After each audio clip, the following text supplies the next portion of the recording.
ऐसे ऐसे लोग शांत हो जाते हैं कि इस अमूल्य जीवन की हत्या कर देते हैं, आत्महत्या कर देते हैं।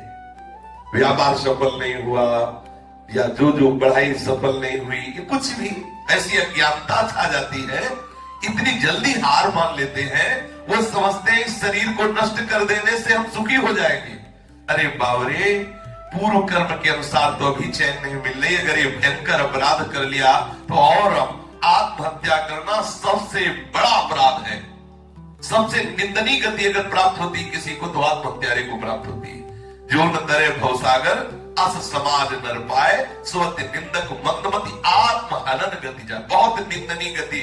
और ये मूर्ख लोग जो भगवत विमुख जन सोचते हैं इस समस्या का समाधान है शरीर को नष्ट कर दो तो बढ़िया चैन में हो जाओगे, 5 स्टार होटल मिलेगा, वहां सुर सुंदरिया खूब मौज से खा। अरे पता है, बूंद बूंद पानी के लिए तरसना पड़ता है। जब कोई शरीर को नष्ट करता है उसे प्रेत योनि मिलती, अधो योनि मिलती, और कैसे कैसे भयानक दंड मिलते हैं। आप देखो, आपका एक शरीर है, इसी भारत देश में देख लो, आपका शरीर है, अभी सूचना दे दी जाए कि इस आदमी को आत्महत्या करते हुए पकड़ा गया, बचा लिया गया, तो आपको इस बात का भारतीय विधान संविधान दंड देगा कि तुमने शरीर को नष्ट करने की क्यों चेष्टा की, आपको सजा होगी। सोचो, जब हमारा भारतीय सिद्धांत तुम्हें इस बात के लिए अलाउ नहीं करता तो हमारा भागवतिक सिद्धांत तुम्हें कैसे क्षमा कर देगा। इसलिए सावधान होइए। अगर इस मन की तरंगमाला की थपेड़ों में पिसते रहे तो आपकी दुर्गति निश्चित है। यदि मन कभी धोखा दे रहा है और आपसे कोई ऐसा, तो आप श्री जी को पुकारो, आप लाडली जी को पुकारो, भागना नहीं। कल किसी ने कहा कि मुझे लगता है कि मैं आत्महत्या कर लूं।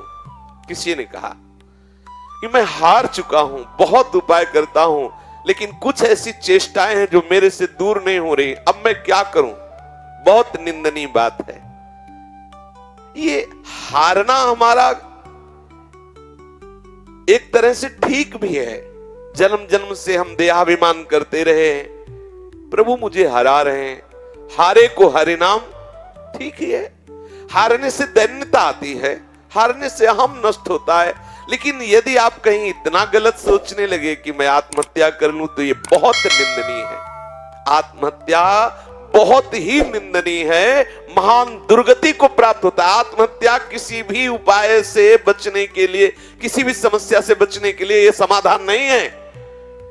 जो लोग सोचते हैं शरीर रोगी आत्महत्या कर लें, जो लोग सोचते हैं बड़ी समस्या है आत्महत्या कर लें, जो लोग सोचते हैं अमुक विषय में हम विजय नहीं प्राप्त कर पाए आत्महत्या कर लें, बहुत नारकी गति उसकी होती है, बहुत दुर्गति होती है। हाथ जोड़ के प्रार्थना कर रहे, कभी ऐसा मत सोचना साधन बने जाए और बिगड़ जाए, लेकिन आत्महत्या मत करना, क्योंकि इससे बड़ा बिगड़ना और किसी क्रिया से नहीं होता। महत पापों का पाप है आत्महत्या। बहुत बड़ी दुर्गति होती आत्महत्या रे की, बहुत बड़ी दुर्गति होती। अगर आपसे कोई साधन नहीं बन रहा, आपसे कोई त्रुटि हो रही है, तो आप संत सदगुरुदेव से मिलकर के उस त्रुटि को दूर करने की चेष्टा करें। और नहीं दूर हो रही तो जय श्री राधे, हम आपके हैं, पड़े रहो, आप देखो तो चमत्कार। अरे इतने कृपालु ठाकुर है आप, समझो एक ऐसी वर्षा होगी कि सब गंदगी बह जाएगी।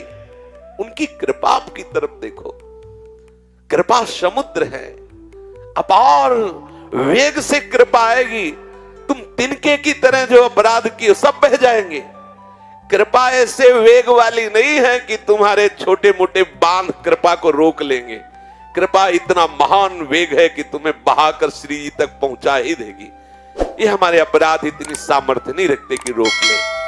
श्रीपाद कह रहे, देखो ये बात ध्यान रखना, प्रत्येक साधक ध्यान रखना, कितनी भी विषम परिस्थिति हो कभी कोई आत्महत्या की बात न सोचे।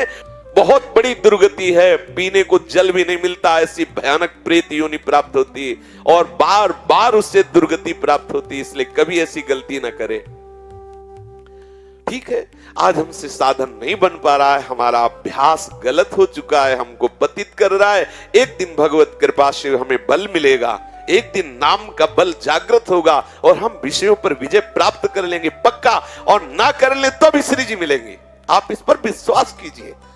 देखो बच्चे का काम है रोना, और जब किसी भी बात में राजी ना हो, रोता रहे, तो फिर मां को विवश होकर आना पड़ता है, गोद में ले लेते।